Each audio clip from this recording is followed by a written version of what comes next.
I'm here today at the United Nations Global Solutions Summit, which claims to serve the purpose of finding new development solutions primarily to assist so-called developing nations. However, the capitalist exploitation of global South nations by the West that results in oppressed nations being labeled developing nations in the first place is seldom talked about in these events that promote disaster capitalism. The U.S. colonization of Puerto Rico that has resulted in a humanitarian crisis on the island is an example of that.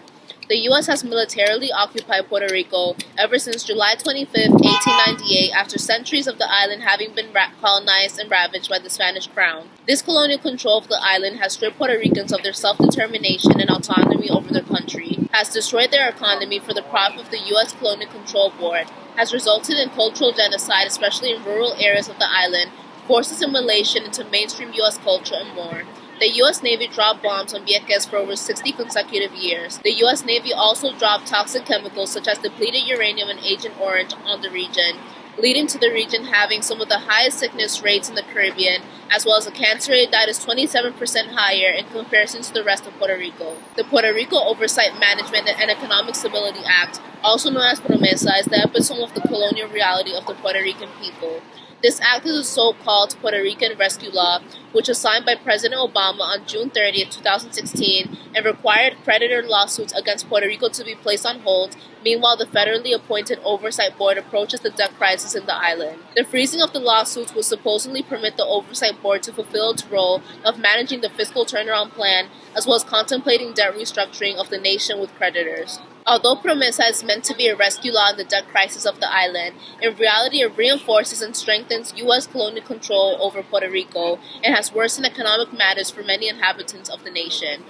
PROMESA imposes a colonial control board and is a reversion to old-style colonialism in which any democratic control by the people of Puerto Rico over their own affairs is removed. PROMESA has also forced Puerto Rico to be over $370 million more in debt in order to pay for the imperialist control board against their will.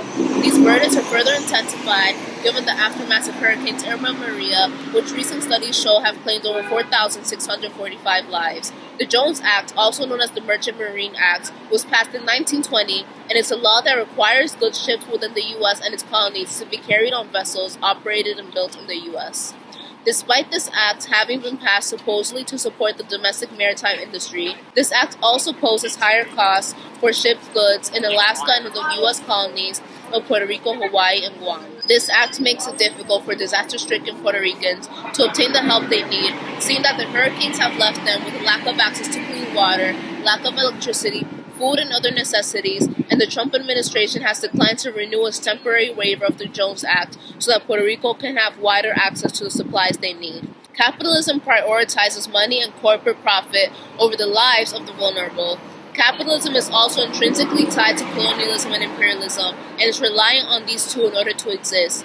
PROMESA only truly serves the interests of U.S. politicians and Wall Street, which has led a predatory campaign in which Wall Street banks, accompanied by hedge funds and private speculators, have influenced Puerto Rican debt through bond purchases, which Wall Street has managed to capitalize off of. Puerto Rico is being exploited for the financial and imperialist gain of the U.S., which is colonialism in its essence. The lower class in Puerto Rico, as a majority of nations tainted by imperialism, consists mostly of people of indigenous and African descent. Rather than have corporations attempt to further capitalize off of the suffering of the Puerto Rican people, what needs to be done is for the U.S. to end its colonization of the island, forgive Puerto Rican debt, which U.S. imperialism is directly responsible for, provide due reparations, and repeal the Jones Act so that Puerto Rico can be an independent nation with control over its own affairs and future.